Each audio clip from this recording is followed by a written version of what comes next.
જ્યોતિષમાં સમયને ઘણું મહત્વ આપવામાં આવ્યું છે।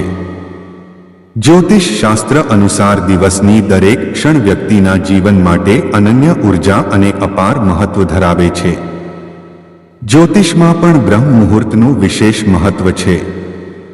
બ્રહ્મ મુહૂર્ત ખૂબ જ શુભ સમય માનવામાં આવે છે। આ સમય કેટલાક કામ કરવા માટે પ્રતિબંધિત છે। આ સિવાય પણ આવી કેટલીક કૃતિઓ છે જો આ સમય કરવામાં આવે તો ઘરમાં સુખ સમૃદ્ધિ અને સમૃદ્ધિ આવે છે। આજે આપણે બ્રહ્મ મુહૂર્ત દરમિયાન ઘર સાફ કરવાની વાત કરી રહ્યા છીએ તો ચાલો જાણીએ જ્યોતિષી પાસેથી શું બ્રહ્મ મુહૂર્ત દરમિયાન ઘરની સાફસફાઈ કરવી યોગ્ય છે। બ્રહ્મ મુહૂર્ત દરમિયાન ઝાડુ મારવું કેટલું યોગ્ય છે।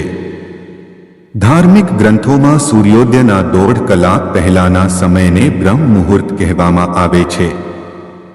બ્રહ્મ મુહૂર્ત એ સમય છે જે ભગવાનના સમય તરીકે ઓળખાય છે। માન્યતા અનુસાર આ સમય વાતાવરણ શુદ્ધ ઉર્જા શાંત અને આધ્યાત્મિકતાથી ભરેલું હોય છે। જ્યોતિષશાસ્ત્ર અનુસાર તેનું નામ બ્રહ્માંડના સર્જક ભગવાન બ્રહ્માના નામ પરથી રાખવામાં આવ્યું છે।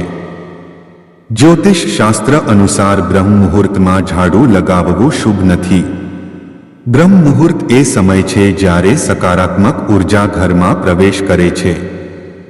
આવી સ્થિતિમાં જો તમે ઘરનો કચરો ઉપાડવા માટે સાવરણીનો ઉપયોગ કરો છો તો આમ કરવાથી સકારાત્મક ઉર્જાને નકારાત્મકતામાં ફેરવી શકાય છે। જો તમારે બ્રહ્મ મુહૂર્ત દરમિયાન ઝાડુ મારવાનું હોય તો પણ ધ્યાન રાખો કે કચરો ઘરની બહાર ન લઈ જવો। બ્રહ્મ મુહૂર્તમાં ઝાડુ લગાવો તો શું થાય? જ્યોતિષ શાસ્ત્ર અનુસાર બ્રહ્મ મુહૂર્તને દેવતાઓનો સમય માનવામાં આવે છે। માન્યતા અનુસાર આ સમયે જે વ્યક્તિ જાગે છે તે સ્વસ્થ રહે છે।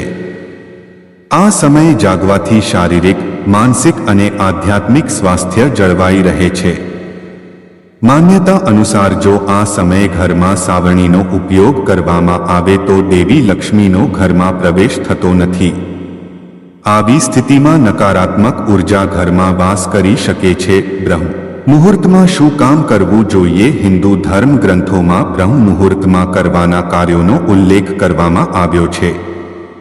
આ સમયે આત્મામાં શાંતિ અને સકારાત્મક ઉર્જાનો વિકાસ થાય છે। બ્રહ્મ મુહૂર્ત શરીર અને મનને શુદ્ધ કરે છે અને સકારાત્મક ઉર્જા વધારે છે। આ સમયે તમને કોઈ કામ કરવાથી ફાયદો મળી શકે છે જેમ કે ધ્યાન પૂજા અને કસરત। બ્રહ્મ મુહૂર્તમાં આ વસ્તુઓ કરવાથી શક્તિ અને માનસિક સ્વાસ્થ્ય જળવાઈ રહે છે। આ સિવાય બ્રહ્મ મુહૂર્તમાં પણ શુભ કાર્યો કરી શકાય છે। આ સમયે અભ્યાસ અને પૂજા પણ ફળદાયી છે।